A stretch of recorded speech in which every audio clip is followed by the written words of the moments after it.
j'ai vraiment toujours voulu faire ça, aussi loin que je me rappelle. Et je pourrais presque reprendre à mon compte le truc de Dave Vernon qui disait j'ai commencé à 4 ans, j'ai perdu 4 ans dans ma vie. Et je pense avoir vu, c'est drôle, j'ai souvenir d'un cauchemar que j'avais fait après avoir vu un magicien de cirque. Et je devais être très très très jeune, et je me rappelle avoir rêvé de ce magicien qui devait couper une femme en deux, et j'en avais rêvé la nuit, et ça m'avait un peu marqué. Et après, très tôt, je cherchais dans le journal Mickey. Le journal Mickey, de temps en temps, expliquait des petits trucs de physique amusante, et je cherchais. Puis après, il y avait Spirou qui avait fait des tours. Du coup, j'étais passé à Spirou, parce qu'il y avait des tours dans Spirou. Et puis, vraiment, je crois vraiment que le premier livre que j'ai demandé à acheter était le Luc Maigret. Je ne sais pas si vous avez entendu parler de ce bouquin, qui vaut rien. C'est vraiment que des bêtises, mais il y avait un magasin de farce et attrape qui était sur le chemin qui me menait à l'école, et tous les jours je passais devant ce magasin et je voyais la couverture du Luc Maigret avec un magicien qui sortait des foulards d'un chapeau, et je crois vraiment que le premier livre que j'ai acheté était le Luc Maigret. Alors j'ai essayé de faire les tours, c'était difficile parce que franchement c'était des tours un peu bidons qui étaient dans le Luc Maigret, mais j'ai commencé à bricoler des trucs. Il y avait un mouchoir déchiré, en fait c'était un morceau de papier noir qu'on découpait puis qu'on mettait sur le mouchoir pour pas croire qu'il était déchiré. Donc tu faisais ça dans le cadre à l'école, j'imagine, avec tes copains. Oui, alors voilà, alors après le Luc Maigret, alors il y a quand même des années j'étais avec une bricole de Mickey et de Spirou, et puis un jour à la télévision il y a Michel Seldo qui est venu présenter son livre Les illusionnistes et leurs secrets. Et le lendemain, j'étais à la librairie. En quelle année ça? Bon, faut pas demander les années. Bon. Quelle année? Bah, attends, je vais quand même y arriver. 53. D'accord. À peu près, en 53. Je dois avoir 10 ans à peu près. À peu près, c'est à peu près. Pour les années, je suis pas très fort. Quand on est magicien, le temps n'existe pas. C'est juste pas le temps. Et donc, je vais à la librairie pour acheter ce Michel Seldo, et là, miracle des miracles, à côté du Michel Seldo, il y avait toute la collection des paillots. Des paillots. Ah, je savais pas qu'il existait des livres sur la magie, j'en avais aucune idée. Et donc après, j'ai tanné mes parents, et j'ai dû attendre Noël ou un truc comme ça, et je me suis acheté toute la collection des paillots. Toute la collection des paillots. Et après, quand j'ai eu un peu d'argent, je les ai même fait relier tellement je les vénérais. Vous avez vu le bouquin que j'ai passé relier. J'étais tout jeune quand j'ai fait relier ça, mais c'était parce que pour moi, j'avais une vénération pour ça. J'avais découvert un secret vraiment avec ces paillots. Et j'ai étudié les paillots à fond. Et ça, je crois que j'ai eu beaucoup de chance parce qu'en fait, ce sont des bons livres. Et ce qui est très intéressant dans les paillots, souvent, c'est les préfaces et les parties, comme dans la technique Modano Carte, il y a une partie sur la présentation. C'est ça, j'y ai lu, mais j'ai lu des centaines de fois. La magie des cartes aussi, au début, il y a la magie des cartes. Il cite David Devant. David Devant, un magicien vient le voir et lui dit vous connaissez combien de tours? Un magicien amateur qui arrive, qui dit vous connaissez combien de tours? Moi j'en connais 350. Et David Devant fait je crois que je sais en faire bien 5 ou 6. Et il faisait sortir par là entre savoir faire un tour et puis vraiment l'avoir en main, le personnaliser, et puis elle n'a pas besoin d'en avoir 350. Tu as commencé ensuite à faire des représentations Ouais. Ouais. Alors après, un jour il y a un camelot qui est venu à Lyon qui vendait des tours. Et alors j'étais là tous les jours, j'allais voir ce camelot, puis j'ai entendu dire, il parlait avec des gens, il parlait d'une amicale Robert Houdin à Lyon. Il y a une amicale Robert Houdin. Alors j'étais voir dans l'annuaire, je trouve dans les amicales Robert Houdin, j'y vais, et en fait celui qui était le président de l'amicale Robert Houdin à l'époque, c'était Monsieur Sans-Laville, qui était l'organisateur aussi du Festival de la Magie. Et donc je vais à cette adresse, qui était cours de la Liberté à Lyon.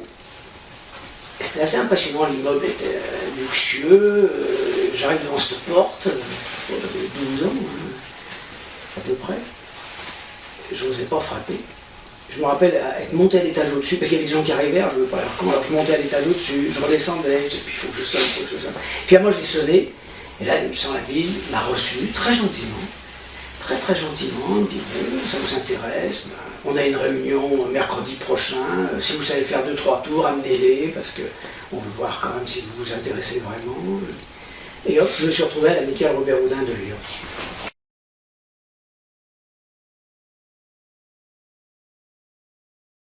Les artistes, tu te rappelles des artistes qu'il engageait déjà à l'époque?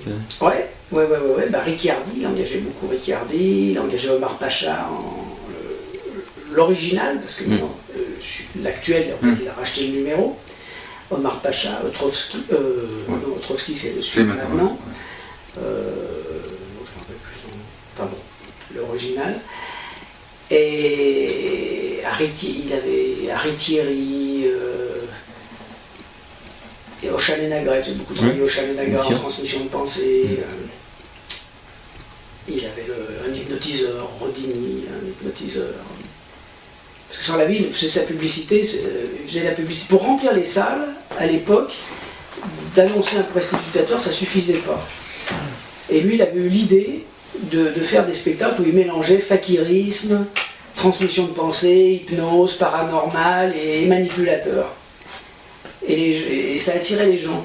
Et souvent, après, les gens, quand ils ressortaient, ce qu'ils avaient préféré, c'était les manipulateurs. Ah ouais. Mais ils ne seraient pas venus pour les manipulateurs, à l'époque. Ils venaient pour le reste. Et puis, il utilisait toutes les astuces pour remplir ses salles, mais vraiment toutes les astuces. Par exemple, il mettait des fakirs parce que ça permettait d'écrire à tous les docteurs d'une ville. Il écrivait à tous les docteurs d'une ville en insistant sur l'aspect, sur l'intérêt physiologique de la chose. Et il envoyait des invitations aux docteurs en leur demandant s'ils voulaient bien mettre quelques publicités sur la table d'attente, de la salle d'attente chez eux.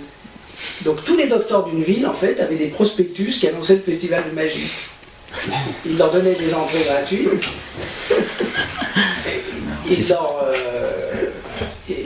Et à l'époque, il y avait des cabarets aussi. Il y avait des cabarets. Il envoyait des entrées gratuites aux directions de cabarets en leur demandant de mettre des prospectus sur le bar.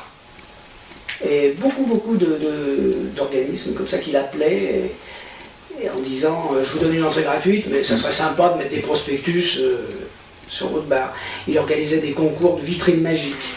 De vitrines magiques? Vitrines magiques. C'est-à-dire pareil, tous ceux qui faisaient une vitrine magique avaient une entrée gratuite, et le magasin, il fallait qu'il fasse une vitrine avec un chapeau, un lapin, un truc, enfin une vitrine magique, et il y avait un concours de vitrine magique, après on donnait un prix à la plus belle vitrine magique.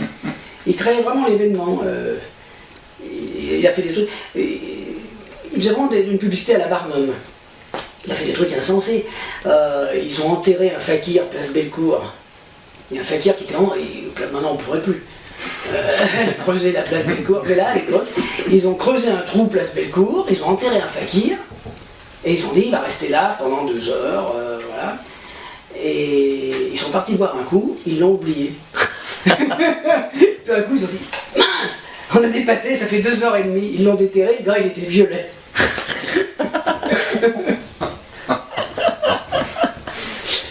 Une fois aussi, ils avaient fait un fakir qu'ils avaient mis dans un cercueil, qu'ils avaient accroché derrière un bateau. Et le bateau circulait comme ça, entraînant le cercueil avec le fakir. Ils n'avaient pas prévu que le cercueil, ça faisait comme à la pêche, là, les trucs qui tournent, comment on appelle ça? L'appât, il se met à tourner. Et le cercueil a fait ça, il a tourné. Le gars, il a fait le tour du lac avec le cercueil, mais le cercueil il a tourné, le fakir avait vomi partout.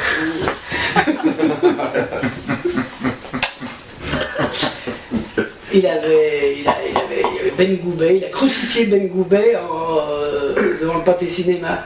C'est un grand cinéma qui est à Lyon. Enfin, il y avait même plusieurs cinémas dans cette rue, mais au milieu il y a le Pâté, puis il y en avait l'autre à côté. Et devant le Pâté, il y a Ben Goubet qui est resté crucifié, mais vraiment crucifié, avec des vrais clous, qui est resté pendant 3-4 jours. Et il va, il devait trimballer une croix de Clermont-Ferrand jusqu'à Paris, comme le Christ, une croix. Et en fait, il n'a pas été bien loin. il a arrêté en cours de route, il n'en pouvait plus. Mais que ça marche ou que ça marche pas, ça devient la publicité. Et il organisait beaucoup les débats entre manipulateurs et fakirs. Alors ils avaient pour consigne vraiment de s'engueuler. Alors il y avait les journalistes qui étaient là, et puis il y avait les fakirs, il y avait les manipulateurs, il y a les fakirs qui commençaient à dire oh, les manipulateurs c'est rien, c'est du trucage. Nous les fakirs c'est vrai. Et là les manipulateurs hurlaient en disant mais ce sont eux les escrocs, c'est n'importe quoi, c'est pas du vrai fakirisme, et puis là, et ils se tapaient dessus carrément et tout, et il arrivait à faire les premières pages de journal avec ça. Ah, c'est fort. Mais après tout le monde allait manger ensemble. Raison. Il y avait des grandes illusions dans les sans la vie. Riccardi, il a beaucoup fait travailler Riccardi, Mireldo, il a fait travailler Mireldo. Mais à l'époque, il y avait très peu de grandes illusions. Il y avait très peu, il y avait presque que Riccardi.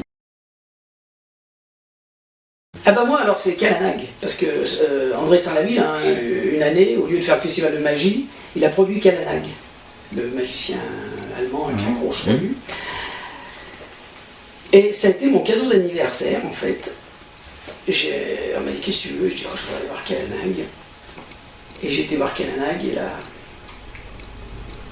tous les ennuis de ma vie future ont commencé. Parce que ce show de Calanag, j'avais acheté le programme et après je faisais mon programme suivant le show de Calanag, mais en beaucoup plus petit quoi. Calanag commençait avec des apparitions de ci, de ça. Alors, moi c'était pareil, mais c'était des choses plus petites quoi.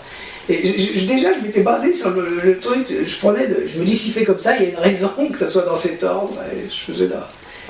Et Calanag, on a retrouvé, je pensais pas le revoir, jamais. Et puis finalement, on a récupéré des films de Calanag. Je n'ai pas été déçu quand je les ai revus. On pourrait se dire, on a embelli, j'avais embelli. Et puis donc, quand j'ai vu, j'ai dit, c'était quand même vraiment bien. Vraiment bien.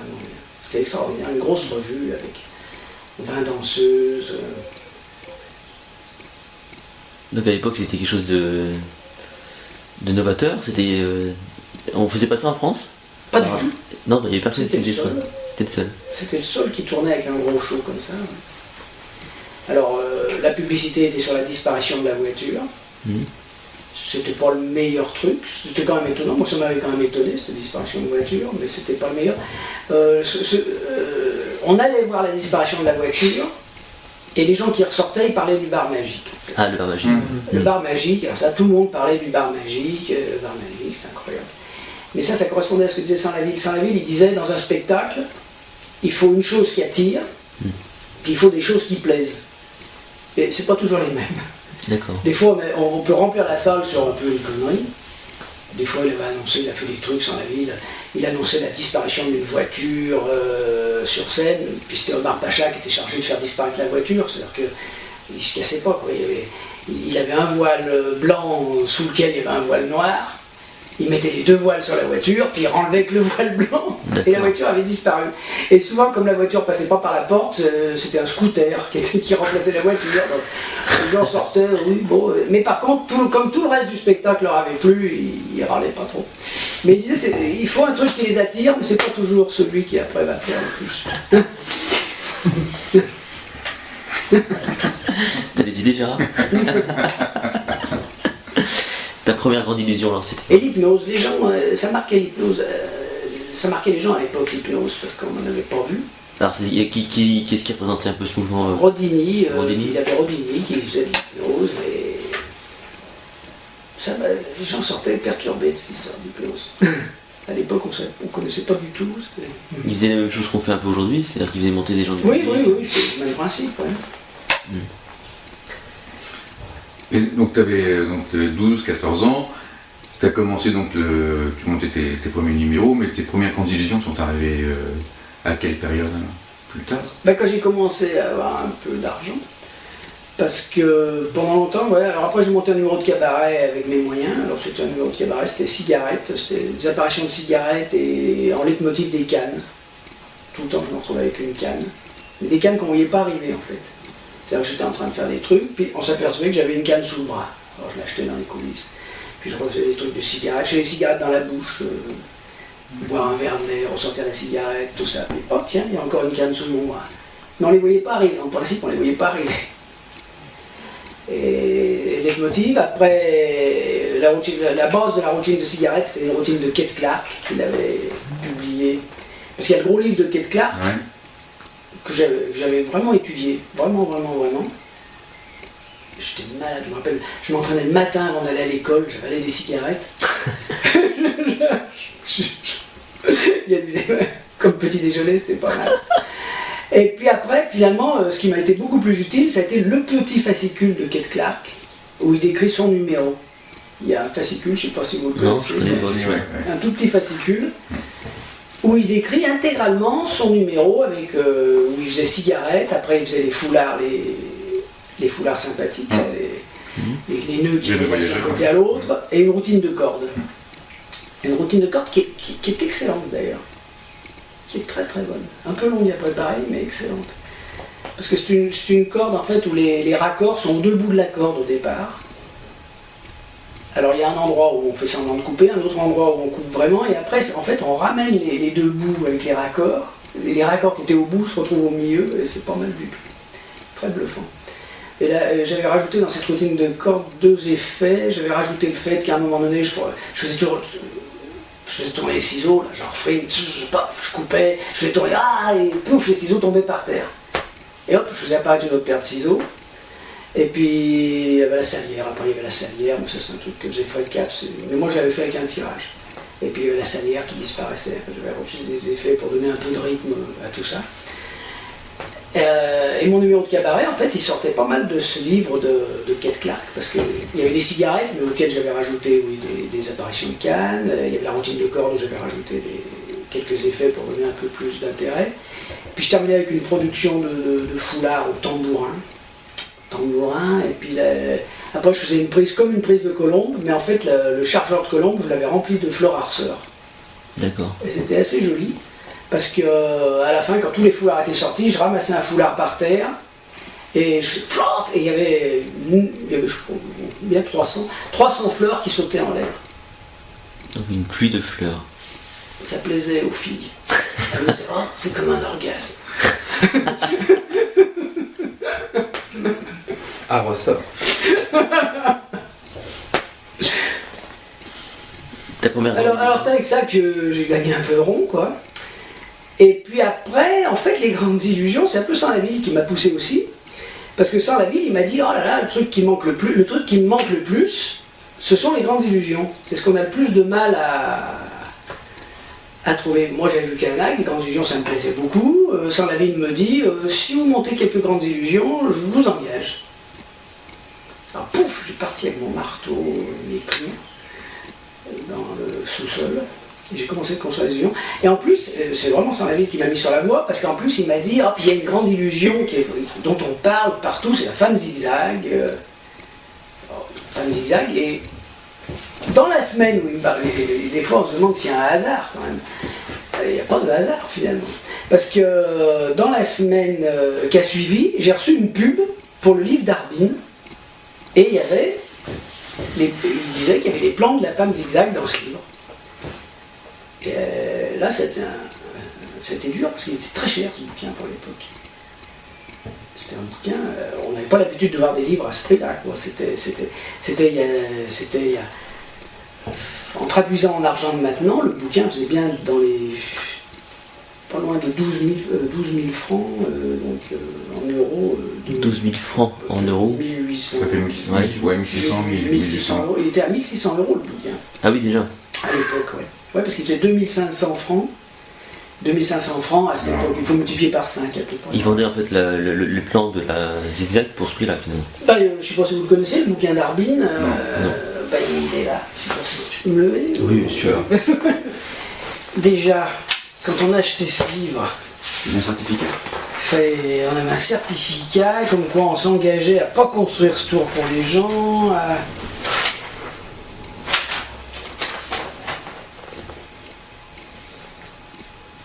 Donc déjà, il vendait un livre très cher, Ouais, il était vendu à 500 exemplaires.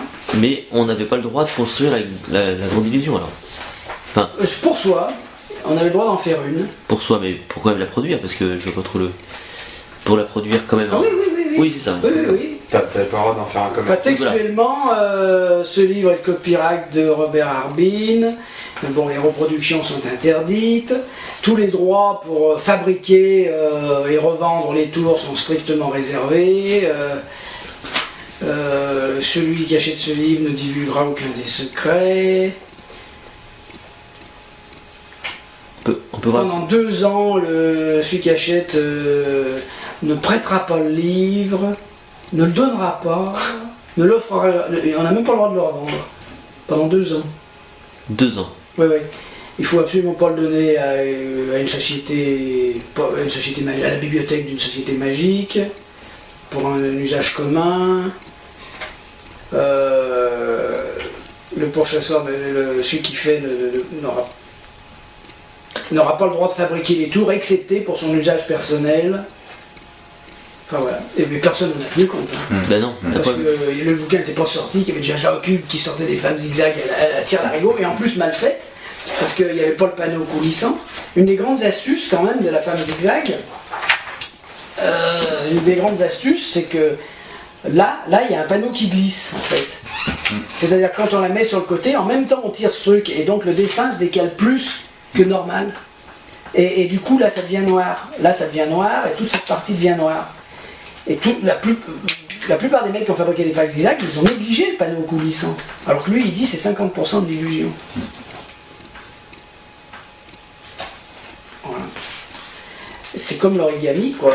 L'origami sans le panneau, sans le fond qui baisse, c'est...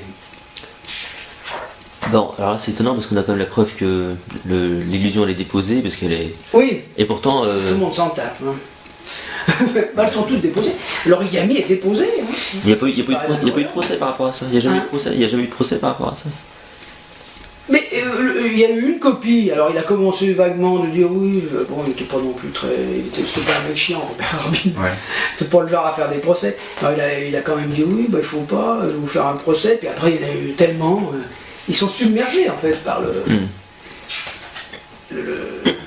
Jim Steinmeyer, quand il est venu la première année, il venait de sortir l'origami, quand il a été à Lausanne, il a vu des origamis partout dans les stands, il a dit je rentre chez moi si on les enlève pas. Alors là on a demandé aux marchands, parce que Jim Steinmeyer était sur place, on a demandé aux marchands de remettre les origamis dans les caisses. Parce qu'autrement ils partaient quoi. Je me suis dit bon ça va pas bien loin. Mais parce que le mec ça le rend malade de voir une illusion qui est massacrée. Donc du coup, quand tu avais ton numéro de cabaret, que tu jouais toute l'année, ouais. Et André Sanlaville t'a demandé de construire une première grande illusion en fait. Voilà, j'en ai fait 3. On a fait 3. Dont la femme zigzag. La femme zigzag, l'apparition d'une femme dans une machine à sous. C'est la maison de poupée mais avec une machine à sous. Vous l'avez jamais vu ça? Non. Ah, je l'ai en vidéo. Ah bon, regarde.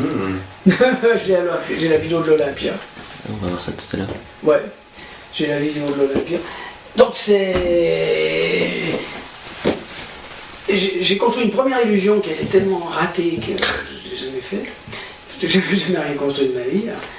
La première, ça avait été une femme coupée en 7, là, les brûlés. Et puis, bah ouais, c'est en faisant qu'on apprend. Ouais. Et puis après, j'ai fait, donc en même temps, j'ai fait... Parce que c'était pour une tournée au Liban, ça, ouais, c'était la première tournée, c'était au Liban. Il m'a dit, je vous prends s'il y a 3 bonnes illusions, et ça. Alors j'avais fait la machine à sous, j'avais fait l'échange, où on attachait avec des courroies sur une planche. Ouais. La revanche. Assistant Revenge. Voilà. Et puis après, la zigzag. Voilà. Et à l'époque, j'habitais dans une maison bien plus petite. Il y avait une toute petite salle à manger. Et Sanlaville est venu m'auditionner dans ma salle à manger. C'était une autre époque. Et allez voir, voilà.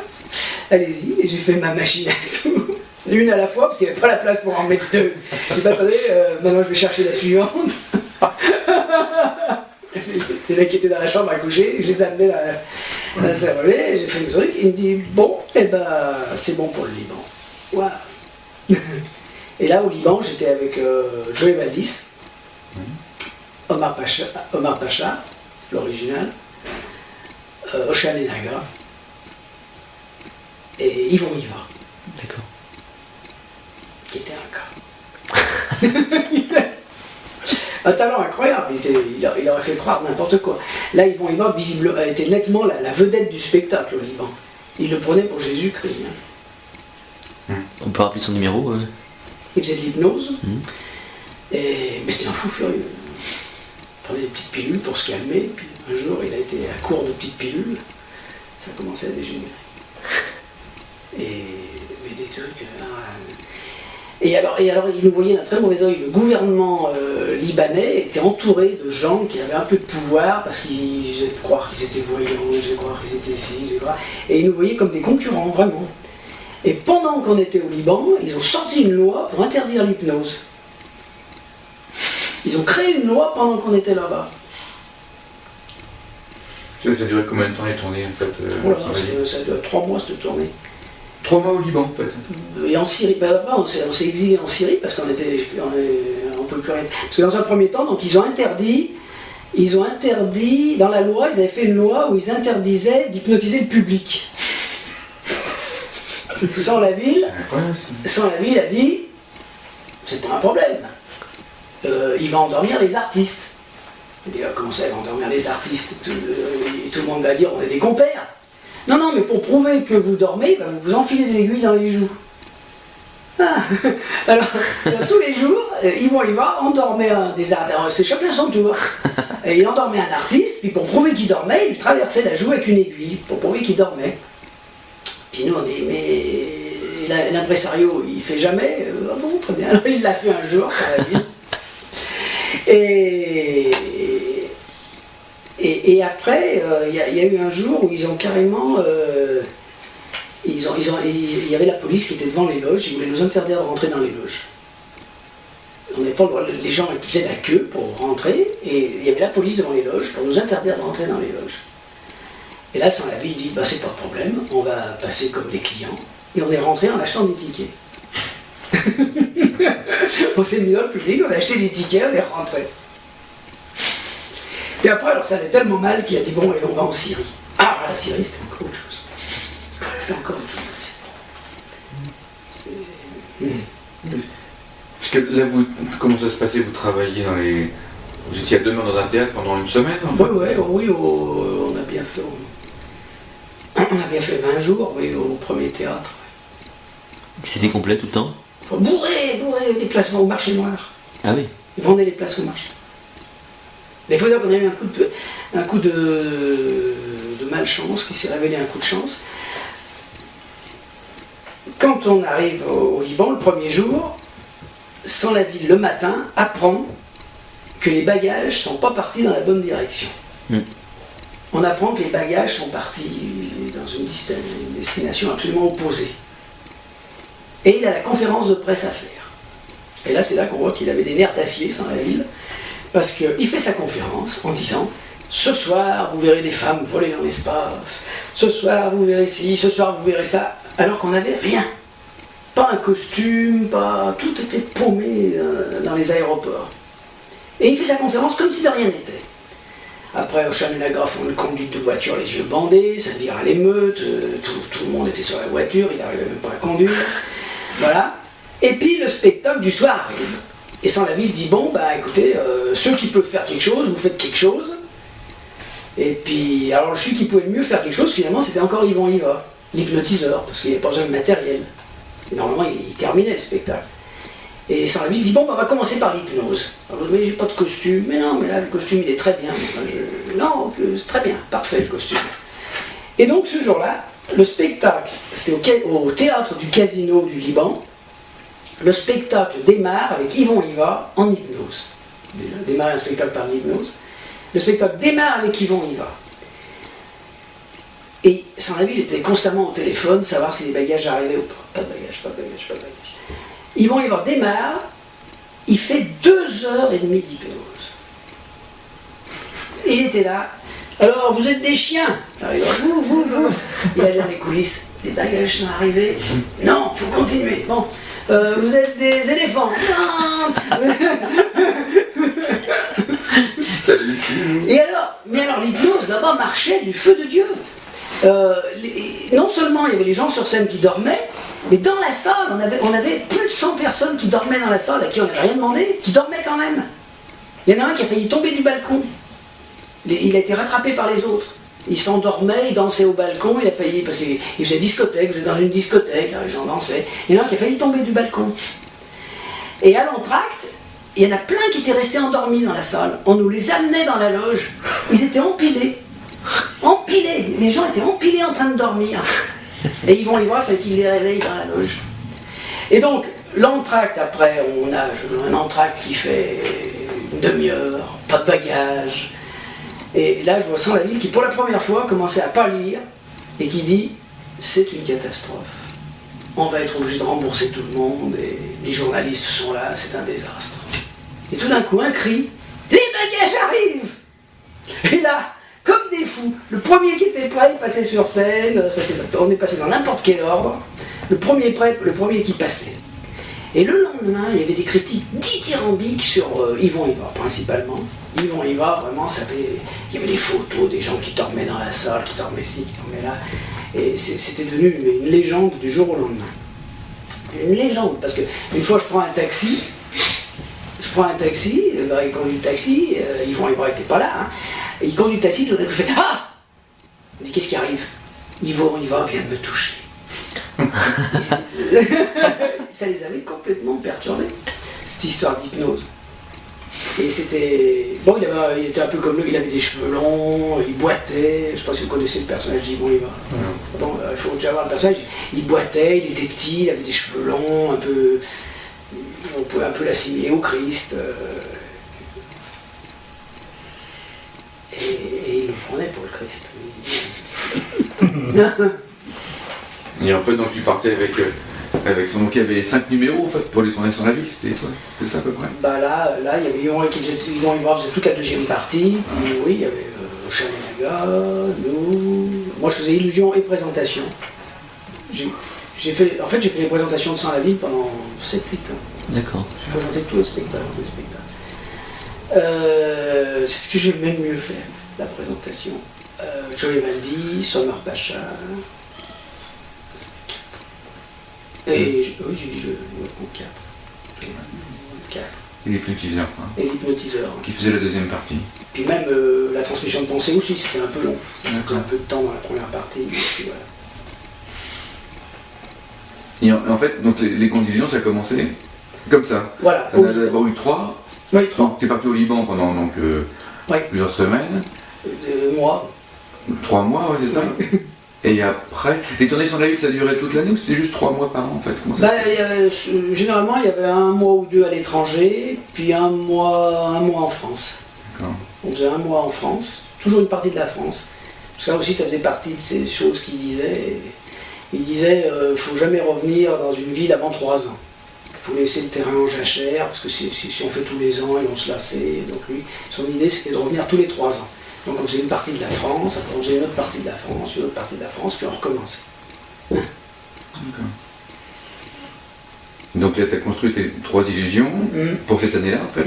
Voilà. C'était quelle année? C'était Ça, c'était 70 à peu près. 70. Et ensuite, tu as développé ce secteur-là, en fait. Comme personne d'autre faisait ça à cette époque-là? Personne. Parce que les tournées sur la ville, elles ont duré jusqu'à quand? Combien de temps elles ont duré? Elles ont duré les grandes tournées, parce qu'après il y a eu des tournées moins importantes.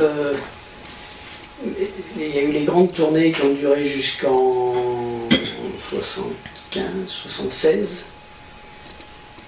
Puis après, moi je suis parti sur un bateau pendant 3 ans et demi. Et là, ça commence à dégringoler les tournées. Il a commencé à avoir des ennuis. Il a fait une tournée en Afrique où ils sont revenus à la nage pratiquement. Puis après, il a fait des tournées plus petites, plus condensées, avec moins d'artistes. Après, sur le bateau, il fallait que je fasse beaucoup de spectacles. On a fait une tournée qui durait on était 3 mois avec les mêmes gens. Là, il fallait que je fasse 17 shows différents. Donc... 17 shows différents? Ouais. Des shows de combien de temps? 20 minutes à peu près. C'était parce que tous les soirs, tu avais un spectacle? C'était pas tous les soirs, mais c'était toutes les semaines, disons. Il y avait un spectacle différent, ça durait 3 mois. Donc... 17 numéros différents à monter. Il faut diviser 90 par 17 pour savoir tout. Pourquoi il fallait 17 spectacles différents? Parce que C'est le même public. C'est le même public. C'était une tournée on faisait la moitié du tour du monde en fait. On faisait la moitié du tour du monde, puis on revenait. On faisait pas le tour.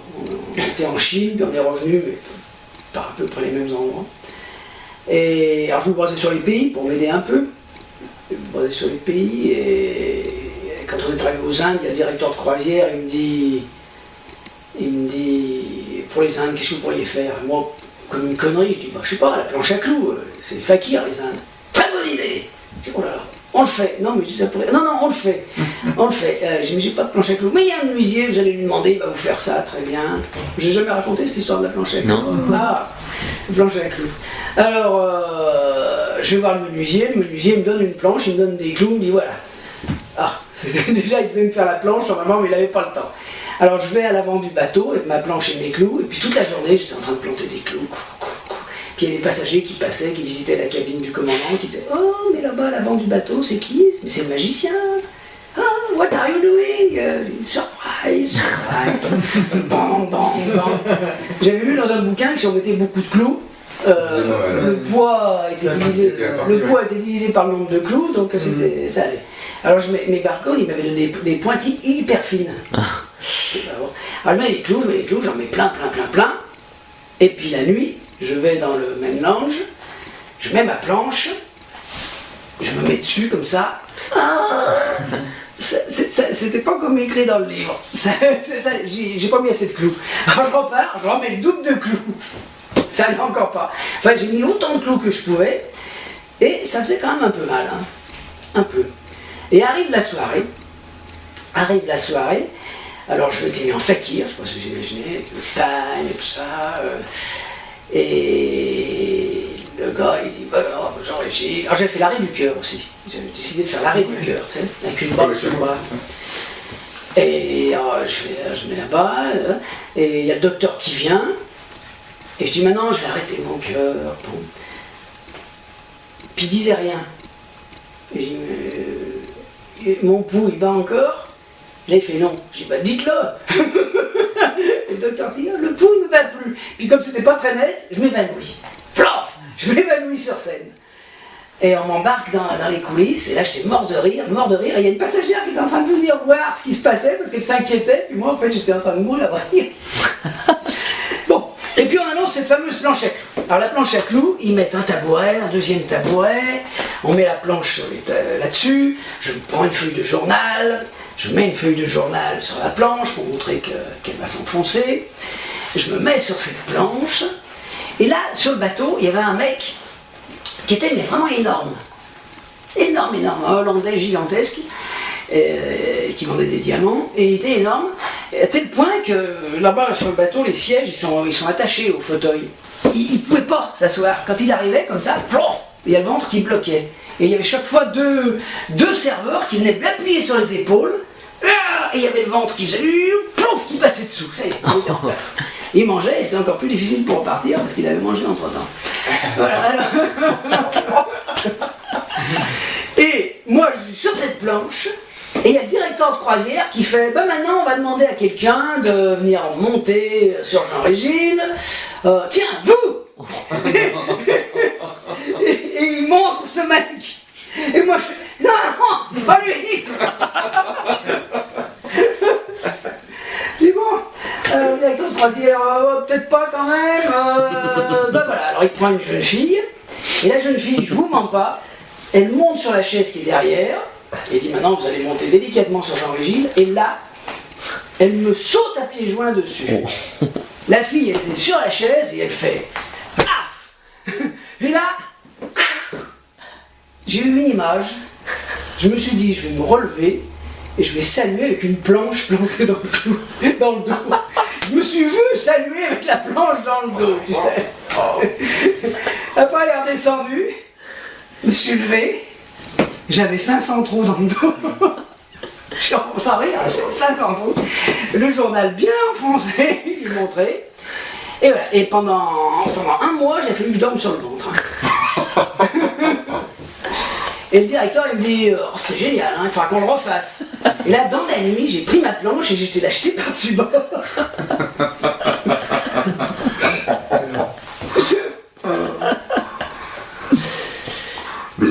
donc tous ces numéros, comme tu partais en croisière, tu les avais montés avant, tu les avais préparés? Alors ça, non, ça je sur place, quoi, comme la planche, je l'ai fait sur place, puis j'ai passé mon temps à chercher des produits chimiques sur des pousse-pousse. Tu sais, je montais sur des pousse-pousse.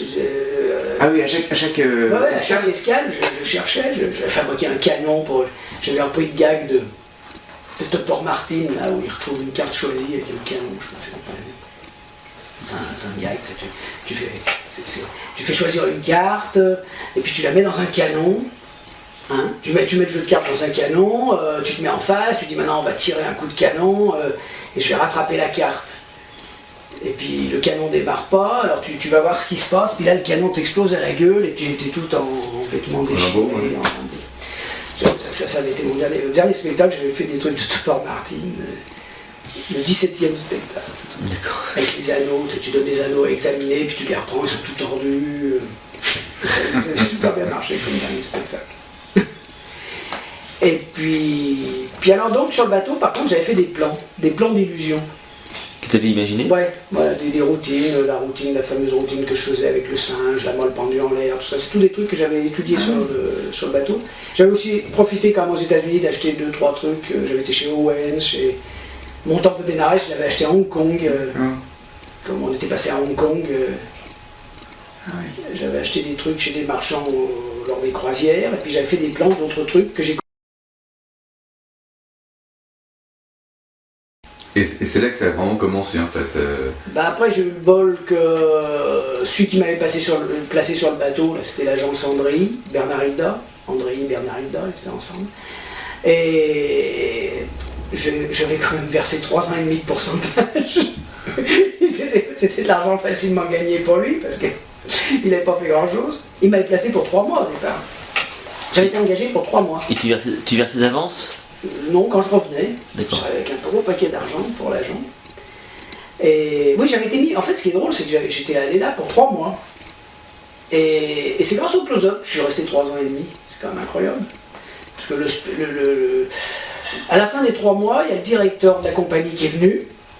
Il a vu le spectacle, très bien, bravo, félicitations, mais c'est tout. Et puis après, il est monté en discothèque. Et quand j'ai vu monter en discothèque, j'ai dit, oh, il vaut peut-être mieux que j'ai des trucs de close-up sur moi. Je suis parti dans une grande inspiration. J'ai préparé tout mon close-up dans mes poches. Et puis après, je suis monté aussi à la discothèque en passant devant lui, comme ça. Puis, ah, magicien, tout ça. Vous avez pas un tour? Vraiment. Et là, je me rappellerai toujours, j'ai fait des tours, on a vu le soleil se lever. Et encore un, faites ça encore un. Et après, ce directeur, chaque fois qu'il montait sur le bateau, il voulait que je refasse la même nuit. Il revenait avec d'autres amis. Alors, faites-moi les tours. Et quand je faisais un autre tour nouveau, non, mais il voulait revoir ce qu'il avait vu la première nuit. C'est drôle, hein. Il voulait que ses amis voient ce qu'il avait vu la première nuit. Et là, par contre, à la fin, donc, le soleil s'est levé. Et il m'a dit, mais ça vous intéresserait pas de rester plus? J'ai dit, si. Et là, je suis resté 3 ans et demi. Et c'est même moi qui ai décidé de partir parce que. Qui serait encore? Qui serait encore. Mais ils ont rendu la compagnie après aux Italiens qui voulaient nous. Ils voulaient nous mettre là, on avait des belles cabines, après ils voulaient nous mettre des cabines staff, ils voulaient qu'on mange en dessous, là je mangeais avec les passagers. J'ai dit, bon, bah, non, 3 ans et demi si c'est pour rétrograder. Donc là, les tournées sur la ville existaient toujours quand tu es revenu de la croisière, mais elles étaient moins importantes. On a commencé à battre de l'aile, oui. D'accord. Et pourquoi ça marchait moins bien? Parce que il y avait moins de public, c'était... Je sais pas, pourtant la ville était peut-être moins motivée, parce qu'il y avait eu des tas de problèmes avec les impôts. Ça m'avait un peu dégoûté. Donc du coup, il y a une période, un âge d'or de tournée sur la ville qui a duré quoi? Qui a duré 8 ans, 10 ans à peu près? Oh, plus. Oh, bien 15 ans. Parce que ça a commencé avant moi. C'était presque, je dirais qu'elles étaient même encore mieux avant moi. Il y a eu des grandes tournées, des tournées au Japon, c'était incroyable. La tournée de café au Japon était absolument incroyable. Avec Riccardi. Avec Riccardi, Lusio, Harry Thierry. Il y a eu des grandes tournées. Hein. D'accord. René Septembre, il y avait René Septembre avec tous ses animaux, il partait avec tous les animaux faire des tournées autour du monde, c'était pareil. René Septembre. René Septembre, il y avait un renard, des oies, des canards, Et en fait, il avait un catalogue d'artistes en fait, avec qui il travaillait tout le temps en fait. Ouais, il avait tendance un peu à travailler avec les mêmes. Ouais. Il y avait quoi? Il y avait 15 artistes. Ouais. En gros, hein. En gros, Il en prenait 8. Cassé, ouais. Mais il avait le pif sans la ville, parce que c'est lui le premier qui a fait travailler Siegfried et Roy. Ah bon? Ouais, avec un journaliste à Grenoble qui a écrit « Ces gars-là n'ont aucun avenir dans la grande illusion ». Il y a quand même des visionnaires.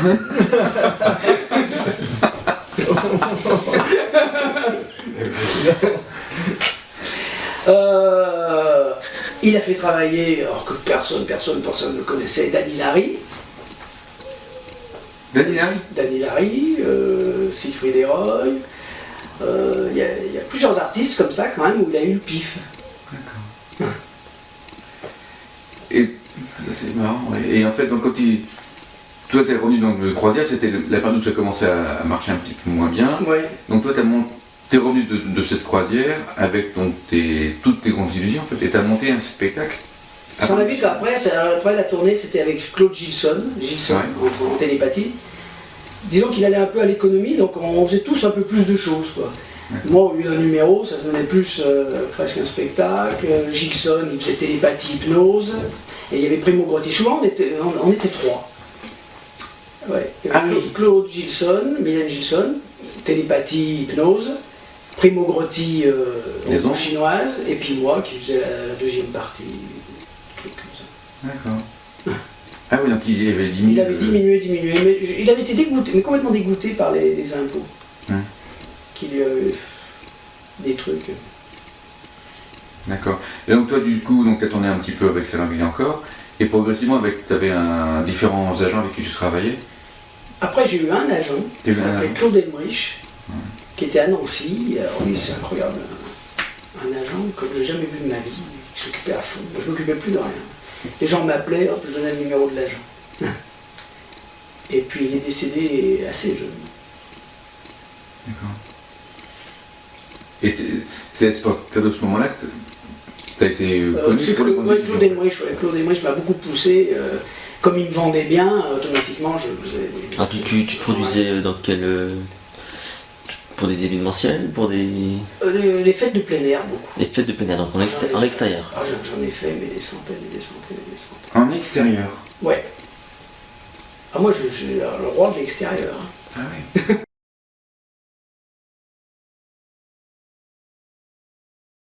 T'as monté donc ton numéro de Grandes Illusions après la croisière. Voilà. Et donc là, t'as fait beaucoup de plein air. Beaucoup. Mais surtout de l'évasion, du fakirisme ou des Grandes Illusions? Ou les trois? Fakirisme, non, une fois dans ma vie. C'est tout. Ça suffit déjà. Qui a fait tourner au drame. Et après, t'as fait d'escapologie? Alors, mais c'est vrai que les évasions, c'est un peu pour vendre. C'est l'histoire de... Pour un agent, si on lui dit je fais apparaître des boules, que si on lui dit je m'évade pendu à une grue, il a plus tendance à acheter pour un spectacle en plein air. Et là, c'est un numéro que tu faisais comment? Avant le spectacle, pendant le spectacle? Pendant c'était au milieu. Au milieu? Ouais. Bah, à Deauville, je faisais l'évasion des chaînes, en plein milieu, vraiment en plein milieu, au-dessus du public. Bah, on regardera aussi le clip de Deauville. Ouais. Et donc c'était que les Grandes Illusions, plus l'escapologie. Enfin, Grandes Illusions, ça a toujours été un spectacle varié. Hein, parce que je trouve que quand il faut que... Je faisais souvent 2 heures quand même. 2 heures, et souvent 2 heures devant 2000, 3000 personnes debout. Et il restait. Debout. Et ça m'a toujours un peu surpris. Donc, pour qu'il reste, il faut varier. Des grands artistes comme Jacques Brel, comme Sammy Davis, disent on ne peut pas tenir plus d'1 heure sur scène. On peut tenir plus d'1 heure, mais après 1 heure, on retombe. Brel, quand même, il disait on est au top jusqu'à 1 heure. Après, ça retombe. Parce qu'ils font que chanter. Mais nous, les magiciens, on a la chance de pouvoir faire de la manipulation, de pouvoir faire des trucs avec le public, de faire rire, de faire peur, de faire... C'est un peu comme si finalement les gens voyaient plusieurs artistes. Quand on voit un magicien qui fait un show complet, normalement. C'est un peu ce que... Hans Klok, par exemple, Hans Klok, c'est bien, mais des fois c'est un peu trop tout le temps rapide. C'est linéaire un peu, hein. C'est toujours Et à mon avis, enfin bon, j'ai pas vu son dernier spectacle, peut-être qu'il a changé. On peut pas toujours être rapide. Sans la vie, il disait ça aussi. Il disait les choses c'est comme des ressorts, on peut pas toujours tirer dessus. Il on ne peut pas toujours faire peur, on ne va pas faire peur aux gens pendant 2 heures. On ne va pas les faire rire pendant 2 heures. Non, par contre, on peut les faire rire, leur faire peur, les faire rire. C'est ce qui a très bien fait on Coupe tend le d'Afrique. ressort, on détend le ressort, on tend le ressort, on détend le ressort. Quand tu as construit ce spectacle de 2 heures pour les plein air, tu l'as construit comment alors? Comment tu l'as... Bah, sur le bateau, ça marchait vraiment bien. Vraiment bien parce que à chaque directeur de croisière, il y avait le même phénomène qui se produisait. Il y avait un directeur de croisière qui arrivait et qui me disait « Bon, alors on va faire le programme, vous êtes le magicien, vous ouvrez le spectacle, vous faites 10 minutes, après on met le comique et après on met la chanteuse. » Je disais « Mais juste avant, c'était moi qui terminais. Non, non, je connais mon métier, hein. Vous commencez, ça. » Et puis, à cause des réactions des passagers, au bout d'un mois, ils me disaient « Bon, vous allez passer en deuxième partie. On va mettre le comique, après on mettra la magie, puis vous pouvez faire plus de 10 minutes. Bon, vous faites 20 minutes, puis on termine avec la chanteuse. » Et puis au bout de 2-3 mois, je terminais. Chaque fois. Et il y a eu 4 directeurs de croisière, 4 fois le même scénario. 4 fois le mec il est arrivé, il m'a dit « Vous commencez. » Et puis finalement, je terminais et je faisais 30-35 minutes. Et même, après, il me disait, mais est-ce qu'on pourrait faire une soirée spéciale magie? Ouais, ouais, et je faisais un show d'1 heure en fait. Mais c'est à cause du public, parce que on est constamment en rapport avec le public sur un bateau, donc ça ne trompe pas, quoi. C'est les gens qui disent, on veut voir ça, on aimerait que ce soit plus long, on aimerait que ce soit... Et c'est drôle, parce que 4 fois, le même scénario. Et je me suis chaque fois retrouvé à la fin avec un show long. Et même une soirée spéciale. Donc après, quand tu es revenu sur le... Et donc j'avais déjà fait, je faisais déjà des shows d'1 heure. Je faisais déjà des shows d'1 heure, mais avec que des trucs interactifs, parler, manipulation. Enfin, j'essayais déjà de varier entre manipulation, interactif. J'avais acheté quand même quelques illusions en route. J'avais acheté la lévitation sur balai, j'avais acheté le temple de Bénarès, j'avais acheté que je mettais. Mais donc déjà j'avais appris un peu à concevoir un spectacle complet, quoi. Et quand je suis rentré, j'ai rajouté des illusions aussi pour des raisons commerciales, parce que comme je vous le dis, c'est quand même plus facile, à un agent, c'est plus facile de vendre des grandes illusions que de dire je fais apparaître une boule. C'est ça. Et donc ça a démarré vraiment, enfin, ce métier-là, du spécialiste des grandes illusions, ça a commencé vraiment à ce moment-là. Oui. Tu as monté 2 heures de spectacle pour le plein air. Mais il y a toujours eu des trucs avec le public, des trucs interactifs. Ouais. J'ai ma séquence de cartes où je fais monter, je recrée un cabaret sur scène. Il y a 4 tables en fait, il y a 4 tables et je fais venir des spectateurs, on leur offre le champagne, ils boivent du champagne et en fait je fais un tour de cartes. Je fais tirer 5 cartes que je retrouve. J'ai le tour de cartes qui nécessite le plus de bagages au monde. Et de frais, j'en paye le champagne. Maintenant on peut plus, maintenant j'en donne du champagne. Maintenant, on ne peut plus offrir de l'alcool sur scène. Ah bon? Non. Enfin le filet se resserre. Ah oui, carrément. Même quelqu'un qui veut faire le bar magique, en fait, il est dans l'illégalité. D'accord. Voilà, il faut qu'il fasse que des jus de fruits. C'est bon. Ah bah, il y a des théâtres à Paris, moi je faisais la séquence de Dante avec un cigare. On m'a dit non, il ne faut pas fumer sur scène. Oui. Bon, bah je l'allume pas. Même, c'est incitatif. Dante, il a un cigare, Ouais. je fais Dante. Il y a 2 théâtres à Paris, on m'a dit non, non, même pas. Oh. On rigole plus. Hein. Donc du coup, tu t'es inspiré donc, de grands illusionnistes en fait, comme tu parlais Ouais. de Cananac, de Dante aussi. J'écoute Doug Henning beaucoup. Diogening beaucoup. Ah ouais, Doug Henning, à un moment donné, il y a des trucs qui étaient marqués. Il était. Comment tu. Bon, par la télévision, tout simplement, Les cassettes, ouais. les cassettes, parce qu'en France il était inconnu. Oui, oui, non mais j'avais réussi à avoir les cassettes. Ouais. D'accord. Donc tu l'as rencontré plus tard, enfin ça c'est bien après en fait. Diogening, tu l'as Je ne rencontré. l'ai pas rencontré. Tu l'as pas rencontré?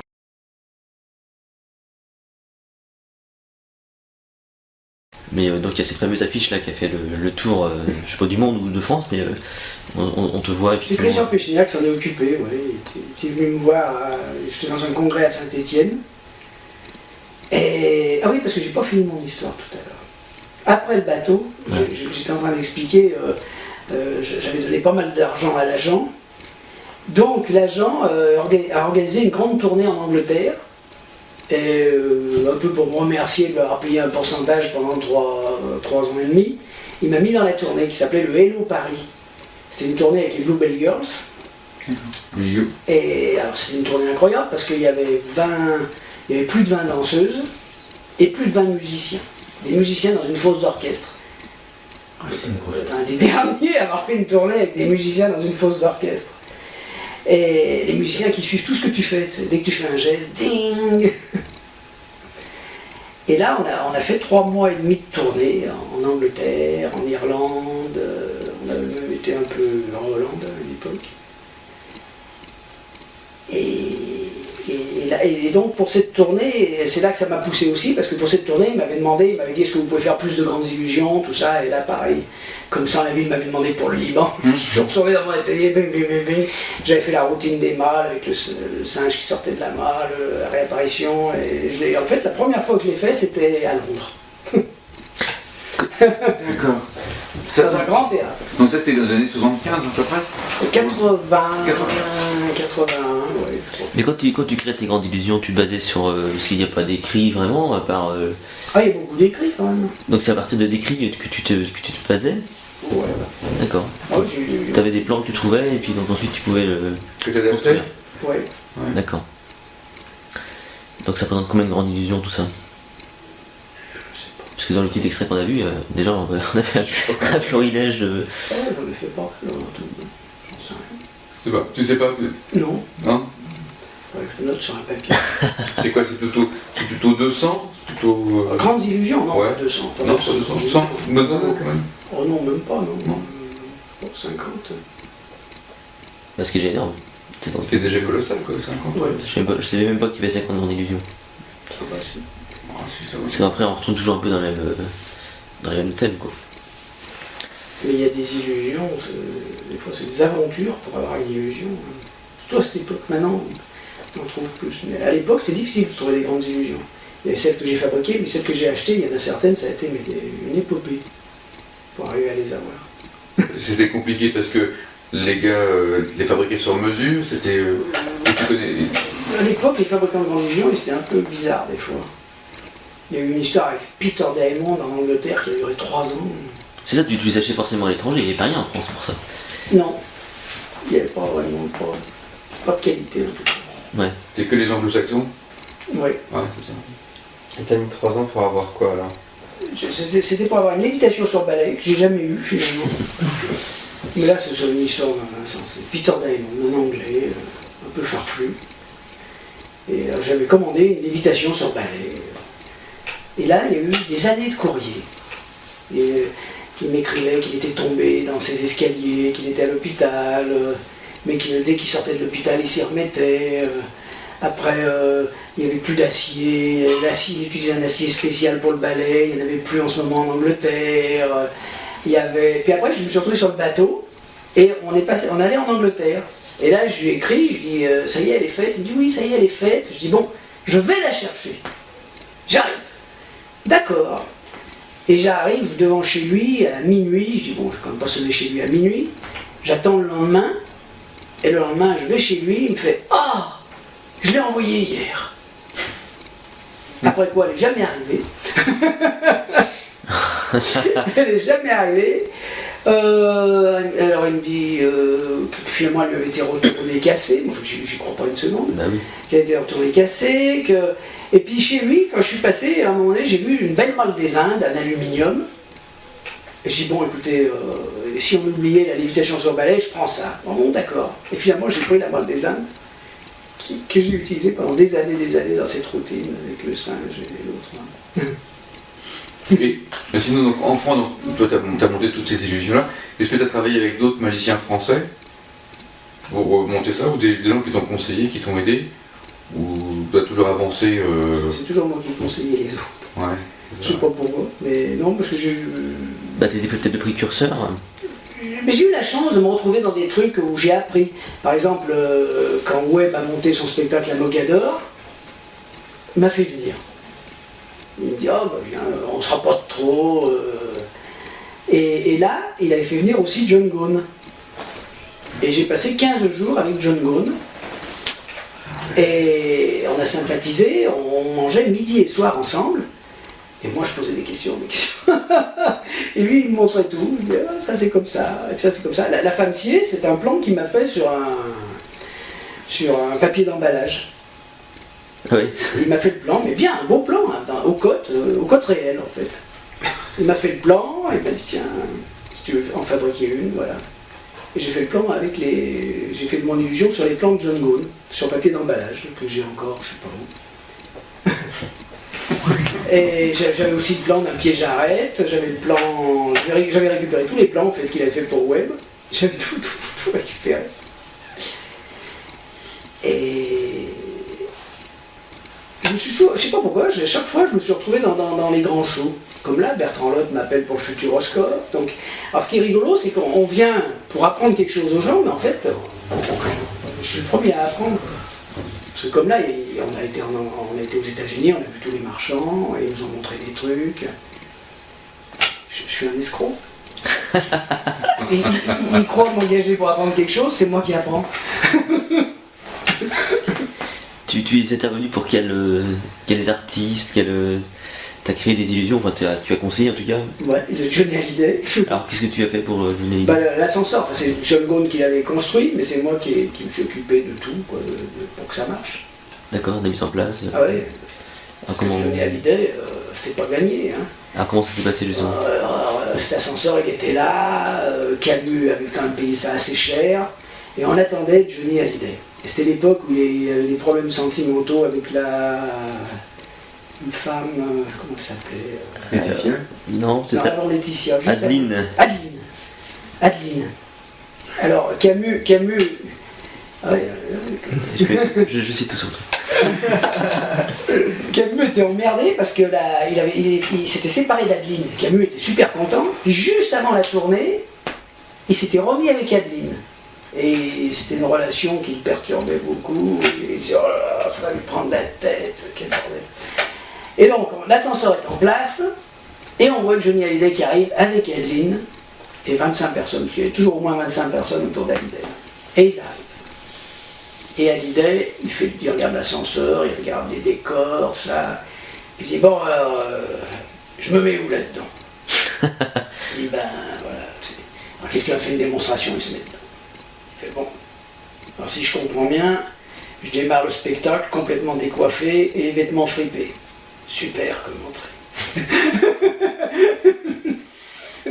Camus qui était au bord de l'évanouissement. Après il s'assoit, il dit bon, montrez-moi ce que ça donne, tout ça. Il y a une doublure qui fait le truc. Et puis il dit pourquoi ça bouge là? Il dit bah parce qu'il a fait comme ça, mais normalement il faut faire attention pour pas que ça bouge pas. Puis il fait le truc, puis il part. Puis vers la porte de la sortie, il se tourne vers nous, puis il fait ah sauvé. Et ce qui est incroyable, c'est que lui, le premier coup qu'il l'a fait, et ben l'ascenseur ne bougeait pas. Du premier coup. Que la doublure l'a toujours fait bouger. Ah ouais. C'est là qu'on voit quand même Le pro. qu'il y a quelque chose. La doublure l'a toujours fait bouger, ça se balançait. Lui, ça ne bronchait pas. Il a tout réfléchi dans sa tête. Ouais. Et après, c'était prévu que pour Bercy, ça. Pas pour la tournée, parce que c'était compliqué en tournée. Et lui, il a exigé de l'avoir en tournée, finalement. Ça lui plaisait tellement l'entrée, il a exigé de l'avoir en tournée. Et ça, les mecs, ils étaient obligés de monter un portique, tout un bazar. Avec toutes les contraintes. Il l'a fait, et comme quoi il est pro, parce que c'est vrai que c'était chiant pour lui. Obligé de se mettre dans ce truc, en entrée de spectacle, c'était une galère pour lui. Mais si l'effet est là, il le fait quoi. C'est là qu'on voit qu'il est quand même, qu'il pense à son public, avant lui. Donc ça c'était dans quelle période ça pour Bercy, En 90 par là. 90, ouais, c'est bien. Par là. D'accord. Donc t'as bossé pour Johnny, t'as bossé aussi pour d'autres artistes en fait. Là on a vu avec. David Larry. Ouais, dans des David Larry et Kervillers, j'étais là en permanence. À Kervillers.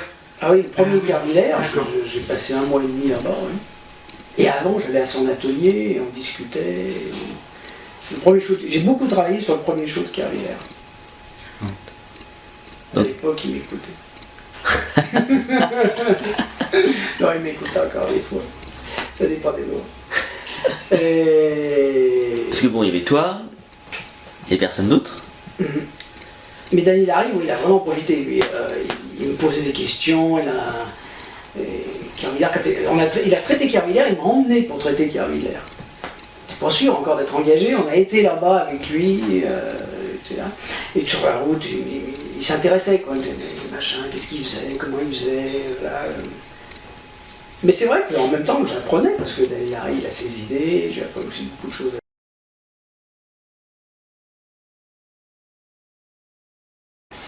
Alors, ben, j'étais vendeur chez Séraphin, marchand de trucs Séraphin, je vendais de la magie, j'étais vendeur démonstrateur, je connaissais bien Cassagi, je l'avais vu, comme je vous ai raconté, je l'avais vu à Charbonnier, tout jeune, mais j'avais pas osé lui parler. Et là, dans ce magasin, un jour, Cassagi arrive. Ah. Alors, toujours, lui, il jouait le rôle de la star. Bon, alors qu'est-ce que vous avez? Oui, il n'y a pas grand-chose ici. Voilà. Et moi, à un moment donné, il dit vous connaissez pas un endroit où je pourrais trouver des affiches anciennes? Et je connaissais M. Letellier, le président de l'Amicale Robert Houdin, qui avait des affiches anciennes. Et tout content, je dis ah, je connais, je peux vous emmener si vous voulez. Je dis à Séraphin, je peux y aller, tu t'occupes du magasin. Je dis, je peux vous emmener chez M. Letellier, tout ça. Et la funeste idée, tellement paniqué d'avoir ce qu'il s'agit, je me dis, il ne faut pas que j'ai d'ennui, tout ça, je vais vérifier mon niveau d'huile. On va savoir pourquoi. Je vérifie mon niveau d'huile, je referme la voiture, bon c'est bon, on peut y aller, et on part, et on monte la côte qui va à la Croix-Rousse, avec les embouteillages. Et à un moment donné, Cassagi me fait, c'est normal, c'est de fumée qui sort du moteur. Je sais pas, alors je ressors, j'ouvre le capot, je prends une giclée d'huile, couvert d'huile de la tête aux pieds. En fait, j'avais mal enfermé le bouchon. Déjà, couvert d'huile. Et qu'est-ce que j'ai fait comme si de rien n'était. Bon, il trouve des affiches, il est ravi, il achète ses affiches, tout ça. Après, je le ramène à son hôtel, il me dit, mais je vais vous inviter à manger. Je dis, mais... absolument pas présent, il était dans un 4 étoiles. Moi, j'ai découvert d'huile. C'est pas grave. Bon, alors, on va quand même se mettre dans un coin. Et puis là, il arrive, il dit au serveur, alors c'était assez tard, mettons 10h30, il dit, est-ce qu'il est possible de nous servir? Et le serveur rechigne un peu, fait, oui, et le serveur est désagréable. Le serveur est désagréable, il balance la carte sur la table, enfin tout le service, il est assez désagréable, et d'un seul coup, Cassagi prend la mouche, part dans les cuisines, ramène le mec comme ça, le maître d'hôtel, en le tenant par le revers, et en lui hurlant après. Mais quand je dis hurler, les gens sortaient de leur chambre pour venir voir ce qui se passait. Monsieur, vous êtes un serviteur, vous êtes là pour me servir. Parce qu'il avait dû se mettre dans la tête que c'était parce qu'il était arabe, que l'autre faisait la gueule, je sais pas, c'était peut-être pas le cas, j'en sais rien, peut-être que c'était le cas, c'était pas très longtemps après la guerre d'Algérie, tout ça. Et, enfin, je ne sais pas si c'était pour ça, mais lui, il prenait très vite ça comme une attaque raciste. Donc, vous êtes là pour me servir, et souriez quand je vous parle. Quand il est en train de hurler après, il est souriez quand je vous parle. Oui. Il fait un scandale, mais un putain de scandale. Moi qui étais dans mon coin couvert d'huile, je dis voilà. Et je devais lui rapporter quelque chose le lendemain matin. Donc il me dit au revoir, et le lendemain je reviens, puisque je vais lui apporter un bouquin. Toc toc toc toc. Oui, entrez. Et là je rentre, et il est dans son lit, avec tous ses caniches autour de lui, dans le lit. Bonjour, ça va, tout ça. Et tout d'un coup on entend toc toc toc toc. Entrez, et là on voit le maître d'hôtel qui l'avait injurié, qui rentre avec tout un petit paquet de biscuits.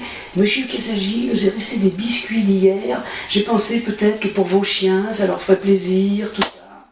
C'est bien, laissez ça là, mon brave, tout ça. Oui, au revoir, monsieur Cassagi, au revoir, monsieur Cassagi. Et le gars, il part. Et Cassagi me fait, tu vois?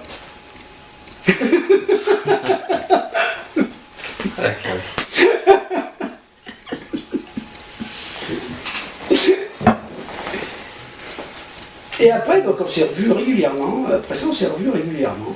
J'allais à Paris, j'allais loger chez lui carrément et tout. Alors il était. Bon, il a inventé des tas de trucs. Il avait toujours sur lui des contrats faramineux. Toujours des trucs. Il te sortait un contrat d'une boîte où tu savais très bien que les gens payaient 200 balles, tu vois. Il te sortait un contrat comme quoi il avait eu 8000 francs par jour. Il devait piquer des contrats dans les boîtes puis mettre les chiffres lui. Ah oui, c'était de l'esbrouf quoi. Ah ouais, complet. D'accord. J'ai joué beaucoup au bluff. Mais je l'aimais bien. Moi j'aimais bien Cassel. On avait vraiment l'impression d'être en face d'un magicien quand même. Ah, Un être hors norme. Moi, les artistes de l'époque, c'est vrai qu'ils étaient tous un peu. Ils jouaient des rôles beaucoup plus. Par exemple, t'as des exemples Joey Valdis quand même. Ah ouais, Joey Valdis au Liban, c'était incroyable. En Syrie, on passait dans des loges lamentables, pleines de poussière, tout ça. Lui, il arrivait, nettoyait tout, il amidonnait ses chemises. Il faisait 2 passages par jour, il avait 2 chemises amidonnées. Et l'autre disait, enfin, c'est pas la peine de te casser la tête, t'as vu où on passe. C'est justement dans ces cas-là que si on se laisse aller, c'est la fin. Là, c'est joli. C'est joli. Hein. Et un jour, il va sur scène, il ressort de scène, il avait laissé ses chaussures près de l'entrée, on lui avait volé ses chaussures. Et lui, il a toujours des chaussures de luxe. On lui avait volé ses chaussures. Une crise de nerfs absolue, il appelle l'organisateur, on m'a volé mes chaussures, je veux des chaussures. Monsieur Joey Valdis, demain vous avez des nouvelles chaussures, tout ça. Et le lendemain, il y a le gars qui arrive, Tauros Cyranossian, l'agent, il arrive avec une boîte, l'autre il regarde, mais c'est quoi? C'est du carton. C'est pas des chaussures. Non mais. Et là, il a pris le mec par le bras, il l'a embarqué, il a été choisir lui-même sa paire de chaussures. C'est celle-ci, la les plus chère du magasin. Et je veux ça. Et une autre fois, on était en Syrie encore, et on nous fait dormir dans une chambre qu'il n'estimait pas à son goût. Il faut dire que pour trouver des belles chambres en Syrie, à cette époque, c'était pas évident. Mais bref, il n'est pas content du tout de sa chambre. Il téléphone à Tauros Cyranossian. Je veux vous voir immédiatement, venez, mais c'est 1h du matin. Vous vous démerdez, je veux vous voir. Et le Tauros Cyranossian arrive fou furieux. Et quand il était fou furieux, d'un seul coup, il prenait une voix de souris. Il dit, mais oui, vous m'avez dérangé, vous m'obligez de dormir. Et Joey Valdis qui est sur la scène, et l'autre qui arrive. Il dit, monsieur, je vous pisse dessus.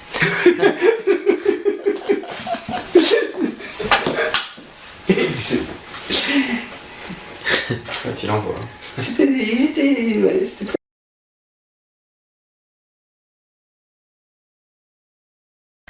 Je reviens aux tournées sur la ville en fait. D'après toi, qu'est-ce qui en a fait le succès en fait? C'était quoi? C'était la communication qu'ils mettaient autour? Ah oui, il préparait sa tournée 1 an. Hein. Un mois de tournée, il le préparait 1 an à l'avance. 1 an à l'avance, il faisait des courriers partout, comme je vous dis, dans les discothèques, dans les cabarets, les docteurs, plusieurs trucs, les magasins, concours. Il n'arrêtait pas d'écrire sans la vie. La machine à écrire, ça y allait. Et plus tard, tu disais qu'il y avait Siegfried Roy, qu'il avait quand même une nécrose engagée, Daniel Harry, Jean Régis. C'est lui qui a Macronet, le père, ouais. Macronet, c'est lui qui lui a donné l'idée de faire des sketchs. D'accord. Et il l'avait pris comme présentateur, il lui a dit, oh, ça serait bien entre les numéros de faire des parodies du numéro. Et c'est devenu Macronet. Et sans la ville, en fait, c'est quoi? Il demandait aux gens, c'est lui qui m'a demandé de faire la femme zigzag, Omar Pacha, il lui a pratiquement écrit tout le numéro qu'il voulait. Omar Pacha. J'ai même ça quelque part, le papier, la lettre que Sans-la-Ville avait envoyée à Omar Pacha, où il dit ça serait bien de faire cet effet, ça serait bien de faire cet effet, ça serait bien. Mais il était magicien. Il déroule. Ah oui, il était magicien au départ. Il travaillait dans les hôtels, comme Hardy, l'enchanteur. À l'époque, il n'y avait pas tellement de débouchés, les gens, l'été, allaient dans les hôtels en fait, les hôtels de vacances. Ils venaient, ils faisaient un show de magie, puis après il y avait une tombola, une bande d'horoscope, des trucs comme ça, pour s'en sortir. Et Sans-la-Ville il faisait les hôtels d'Annecy, tout autour du lac, et des trucs comme ça. Donc il était magicien, et après il a développé son affaire en construisant des tournées. Après, il est devenu... gestionnaire finalement. Il a fait un espèce de coup d'État, où il s'est emparé de la présidence du club Robert Houdin. Il a amené des copains à lui, il a fait rentrer des copains dans ce club, il a fait rentrer plein de copains dans ce club, puis quand il y a eu plein de copains, il a dit « Tiens, on va voter pour un nouveau président ». Comme il avait amené tous ses copains, pouf, il a été président. Ah ouais. Et après, il a organisé au nom du club des festivals de magie. C'était pas lui, c'était pas lui. Au nom du club, il a organisé des festivals de magie. Il a commencé à se faire la main comme ça. Ouais, c'est ça. Ouais. Chaque année, le club organisait un festival de magie. Puis quand il a vu que ça marchait, il s'est dit moi j'ai pas besoin du club. Et c'est devenu les tournées sans la ville. Et c'est lui qui a fait venir Kalanag, et c'est lui qui Et c'est lui qui a fait l'Olympia. Cet Olympia qu'on faisait tous les ans, c'était lui qui avait donné l'idée à Cocatrix. Et tu disais, l'été, vous faisiez l'Olympia en fait pendant 2 mois, c'est ça? Oui. C'était pas du tout pour les Français, c'était pour les étrangers. C'était pour tout le monde, pour les gens qui étaient à Paris à ce moment-là. Il y a aussi des Français de la province qui sont en vacances à Paris. Il y a des vacanciers, pas mal, oui. Enfin, c'était pour tout le monde. Et le plus gros du budget en fait, de son avis, c'était dans l'affichage, la communication. Il avait son affiche avec les yeux qui se voyaient à kilomètres. Les yeux qu'il avait pris en fait dans le catalogue de Dickman. C'était Dickman qui avait ces yeux-là dans le catalogue. Il a trouvé que c'était une bonne idée. Et c'est vrai que ces yeux, on n'a jamais trouvé mieux pour. On est obligé de voir l'affiche. Ah, c'est vrai Deux que yeux qui regardent le c'est visage. perturbant. Faut pas la rater, ouais. Ça a un impact terrible. Et après, il les faisait au fluo. D'accord. C'était simple comme affiche, mais ça. Elle tirait le rire. Comment tu analyses l'évolution de la magie maintenant? Parce que tu as du recul forcément. Comment elle a évolué cette magie finalement avec le temps? Ce que tu as vécu comme carrière aujourd'hui, on a l'impression que les jeunes qui arrivent dans le milieu professionnel, ils retrouveront sans doute jamais ce genre de... C'est différent, ouais, c'est différent. On était assez peu nombreux finalement sur le marché, mais en même temps il n'y avait pas beaucoup de demandes. Parce que magicien, moi quand j'ai démarré, mais c'était à peine si les gens savaient ce que c'était qu'un magicien, hein. Ou alors c'était vraiment un truc, les anniversaires d'enfants, point quoi. D'accord. Ou cabaret. C'était attraction de cabaret où les 3/4 d'agents n'allaient pas parce que c'était quand même assez mal famé. Les gens qui allaient dans les cabarets, c'était déjà... Ils y allaient pour à moitié pour voir les putes. Donc la bonne société n'allait pas dans les cabarets. Et par contre, ils pouvaient engager un magicien pour l'anniversaire d'enfant. Et c'était ça, quoi. Puis ce festival de magie qui tournait, et qui jouait aussi pas mal sur le paranormal, quand même. C'était pas pleinement magie. Et il n'y avait pas grand-chose. Il n'y avait pas grand-chose, mais on n'était pas nombreux. Maintenant, il y aurait quand même beaucoup plus d'affaires avec les événementiels, mais on est aussi beaucoup plus nombreux. D'où maintenant une espèce de concurrence quand même assez sauvage entre les gens.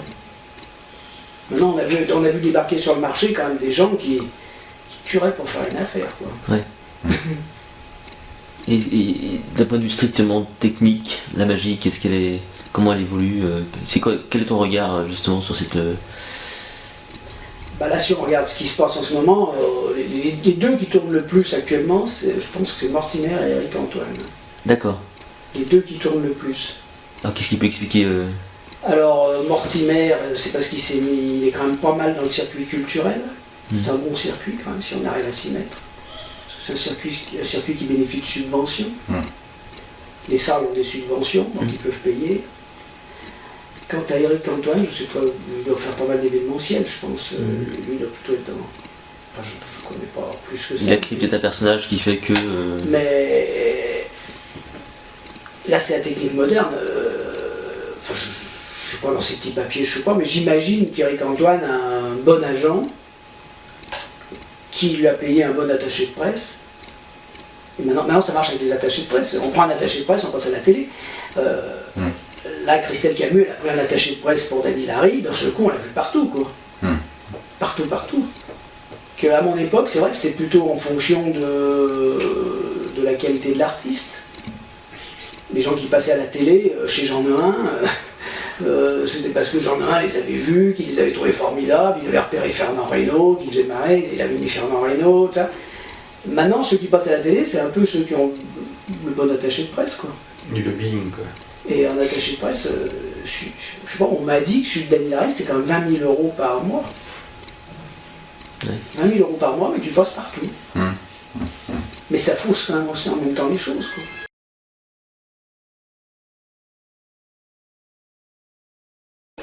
Le point commun de tous les spectacles de magie, c'est que la veille de la première, ils sont encore après. C'est ça. Ça, qu'il y a des mecs qui passent la nuit à peindre. Ça, c'est vraiment, c'est une constante. On retrouve ça Tous, souvent. ça peut être les Américains, c'est pareil. Ouais. Ah oui, oui. Alors on retrouve ça chez les magiciens, mais pas chez les comédiens, les Oui, non, les je sais trucs. pas. Oui, c'est le magicien, c'est compliqué d'être magicien parce qu'on a des problèmes quand même. La preuve, c'est que chaque fois qu'on veut faire de la magie à un comédien, Il arrive il pas. pète les plombs. Hein. Ouais, ouais. Parce qu'il se dit, mais j'arrive pas à dire mon texte et à penser à appuyer sur le bouton en même temps. Mais c'est- Ils ont du mal, les comédiens, vraiment du mal à. mais ça vient. Ils disent ça les déconcentre. Eux, ils aiment se lancer dans un texte, être dans le personnage. Mais là, tu es obligé de sortir un peu du personnage pour penser qu'il y a un machin qu'il faut faire. Et ça, le comédien habituel, il a un peu de mal. Alors, il y en a qui le font. Il y en a qui le font, qui travaillent. Josiane Balasco, elle avait vraiment bien travaillé, la femme élastique. Elle était venue tôt, elle avait répété, c'est très rare en France. La plupart des artistes, ils disent, bon, ils arrivent au dernier moment, qu'est-ce que je fais, je me mets où? Ils croient que ça se fait tout seul. Elle était venue répéter. Mais alors, il y en a, à l'idée, elle avait très bien répété. Donc ça veut quand même Mais il dire. y en a d'autres, vraiment, ils arrivent au dernier moment, bon, alors, qu'est-ce que c'est trop tard, on ne peut plus rien faire, il fallait répéter. Comment ça? Ils comprennent pas. Et puis alors oui, les comédiens, j'avais monté un truc d'Edgar Poe, j'avais des illusions dans une pièce d'Edgar Poe, les comédiens ont du mal à... Ça s'en tient. Parce qu'ils se lancent dans... Et tu sais, ils se mettent dans la peau du personnage, et ça les fait sortir un peu de la peau du personnage. Il faut revenir sur Terre pour penser tous ces détails techniques à faire. Ça sous-entend que qu'être magicien, c'est aussi être capable d'improviser et de. Au final. Moi, je crois quand même qu'il y a une prédisposition. Hein. Quand je débutais, j'essayais de faire des ronds devant des cours de magie à des gens, et il y en a, tu te rends compte que un truc que pour moi, tout de suite, j'avais compris, que j'arrivais à faire, ils n'arrivent pas, parce que il y a des choses qui sont un peu contre nature. C'est ça, quand c'est même. contre nature. On fait des choses qui sont contre nature, et on a une aptitude à ça, comme il y en a qui ont des aptitudes à chanter, d'autres qui ont quand même des aptitudes à jongler. D'accord, il y a le travail, mais il y a des gens, ils peuvent toute leur vie, ils ne sont jamais jongleurs, parce qu'ils sont maladroits, d'autres ils chantent faux. Alors pourquoi on devient magicien alors? Alors ça.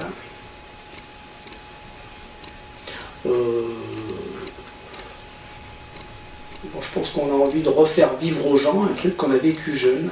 Jeune, on a vu un truc qui vraiment nous a éblouis, et on a envie de refaire vivre ça à d'autres gens. Donc transmettre cette passion, quoi, Oui. la magie. Moi je Ça crois. résume à ça. Je crois. Doug Henning, c'était le cas. Doug Henning, il a vu Ricciardi, en fait, à la télé, quand il avait 12-13 ans. Il était en train de manger sa soupe, et puis d'un coup, il y a Ricciardi à la télé, qui fait la lévitation. Il dit à sa mère, mais c'est quoi ce truc? Sa mère lui dit, c'est magique. Oh, je veux être magicien. C'est fou, hein? C'est une vocation, quoi. Et alors comment on devient magicien finalement? Il y a des règles pour ça maintenant, on sait pas. Ouais, c'est vrai. Si un jeune vient aujourd'hui qui te demande des conseils pour devenir magicien, avec ton recul, qu'est-ce que tu lui conseillerais? Moi, ça a vraiment été les livres. Hein. Des livres, hein? Ça, les livres, ça fait rêver, les livres. Parce qu'ils vous parlent de numéros, on les imagine, on les imagine plus beaux des fois que c'était en réalité, donc ça permet soi-même peut-être d'aller plus loin que ce qui a été décrit dans le livre. Parce qu'on laisse une grande part à l'imaginaire. Dans la technique moderne aux cartes, il y a tout un chapitre où il parle de Blackstone, des échanges avec le... Il parle d'un singe, là. C'est peut-être pour ça qu'un jour j'ai eu l'idée de... Ça me vient maintenant. En parlant, ça me vient que... Je suis en train de réaliser que l'idée du singe, c'est peut-être parce que j'ai lu ça, quand j'avais presque 14 ans.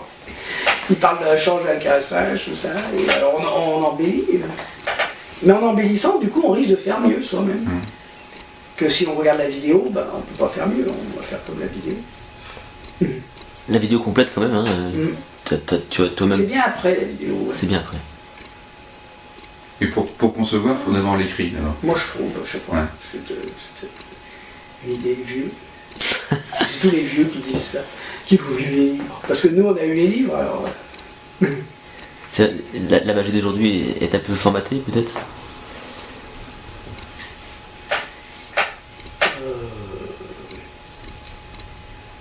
Ben, si je dois faire les reproches, c'est vrai que la technique dépasse trop la personnalité, quoi. Pour moi, à mon avis, c'est la personnalité en premier, quoi. Alors, la technique, évidemment, il ne faut pas qu'on voit les trucs, mais que la technique, ça fait presque chiant pour le public. Et quand il arrive, des trucs. Il y a un magicien une fois, j'invente pas, hein. Il arrive comme ça. Il fait des tours, puis les gens étaient là, regardez ça. Ça l'a énervé, il fait, vous réalisez même pas qu'il y a 8 manipulations que je viens de faire devant vous. Bon, moi, mon goût, vous l'avez vu, Tom Mullica, pour moi, Tom Mullica, c'est... On pourrait pas faire n'importe quoi. Mais en plus, il fait pas n'importe quoi. Ouais, non, c'est très écrit. Ouais. Il paraît qu'il va mieux. Il va mieux. Il paraît que ça va beaucoup mieux. Il avait arrêté la magie, lui. Pour être comédien, quelque part, il voulait faire que ça. Il avait été dégoûté par les magiciens. À la fin, il en avait eu marre. Il faisait Red Skelton. Il faisait le show de Red Skelton. Mais c'est pas une imitation. Les critiques ont écrit, c'est pas une imitation. Il s'imprègne, il devient Red Skelton. Intéressant. Et si tu avais quelque chose à dire à un jeune qui arrive, là, tu lui dirais quoi? Tu le découragerais de s'installer ou tu l'encouragerais pour se lancer? Oh, ouais, qu'est-ce qu'il veut? Non, mais ce que je lui dirais, c'est... Parce qu'il y a deux sortes de jeunes, quoi. Il y a ceux qui...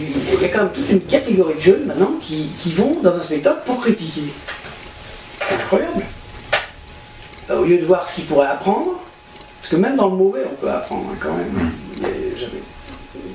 Déjà, on voit ce qu'il ne faut pas faire, et puis aussi, il y a quand même des fois quelque chose qui peut être intéressant. Mais maintenant, ils y vont quand même vraiment. On voit des jeunes, ils arrivent, ils sont en train de se faire des tours de cartes. Dans les spectacles de Dany Larry, il y a toujours 2-3 jeunes qui sont en train de se faire des tours de cartes dans un coin. Et après, ils vont critiquer Dany Larry. Alors, avant de critiquer, ils pourraient peut-être voir ce qu'il y a de bien. Enfin, je sais pas. Alors ça, par contre, c'est vrai que nous, les anciens, on était vachement respectueux des plus anciens. Quand on allait dans un cabaret, on payait notre consommation, puis alors, on appelait le serveur, est-ce que vous croyez qu'il accepterait de venir boire un verre avec moi? On lui payait un verre, on était tout content parce qu'il venait nous parler. Je sais pas, là, ça a vraiment changé. De ce côté-là. On a perdu un peu l'esprit de famille, peut-être? Mais je sais pas, maintenant, parce qu'ils connaissent leur manipulation, ils croient qu'ils ont tout compris. Alors que la manipulation, c'est vraiment que la gamme, hein, c'est comme un pianiste qui connaît ses gammes. C'est pas encore le concerto. Hein. Et c'est pour ça que j'aime bien quand même lire Virtual, voir des trucs. Il y en a un, là, il critique toujours tout le monde parce qu'il a une technique, puis il a mis des vidéos de lui. Ah bon, c'est peut-être très fort techniquement, mais c'est hyper chiant. Il y en a beaucoup qui font ça. Ouais, mais ça n'intéresse pas le public, il en a rien à foutre. Et puis ça, c'est pas pour le public, c'est pour montrer aux autres magiciens ce qu'ils savent faire. Ouais, mais là, il se montre en public. On voit la tête des gens, ils sont là, oui, bon. Il faut quand même les faire marrer, les gens, la base. Tu disais qu'il y avait deux catégories. Il faut créer une émotion. À la base, c'est quand même créer une émotion. Alors ça peut être la peur, ça peut être oh c'est beau, ou alors se marrer, rigoler, c'est l'émotion la plus courante en magie. Mais il faut créer une émotion. Mais juste que les gens. Alors les gens, oui, ils vont dire oh vous êtes fort. C'est pas, vous êtes fort. C'est comme un peintre, il peint vite les tableaux, il est fort. Et la deuxième catégorie de jeunes, ça c'est la première. Tu disais qu'il y avait deux catégories de jeunes, ça c'est la première. Oui, non, puis il y en a d'autres qui ont le bon esprit quand même. Ouais. Il y en a qui ont un très bon esprit. Mais, et puis c'est ceux qui réussissent. Mortimer, je l'ai connu bien avant qu'il fasse quoi que ce soit. J'ai toujours trouvé qu'il avait une super mentalité. En fait, ouais. Comme par hasard, c'est ceux qui réussissent. Tant mieux. Ouais. Mortimer, je m'étais battu pour qu'il ait le premier prix à la Vallée d'Odol. Il faisait juste les bulles, un truc de bulles, tout ça. Je sais pas, moi, le personnage, j'avais trouvé le personnage. Et j'étais avec M. Rodequin. M. Rodequin dit oh, deuxième prix. Je sais pas, pour rigoler. On avait dit, au fond, on s'était pas battu, mais j'avais bien argumenté pour qu'il ait l'étoile d'or. Et ben, Il le sait? je sais pas. Bah, il le saura maintenant.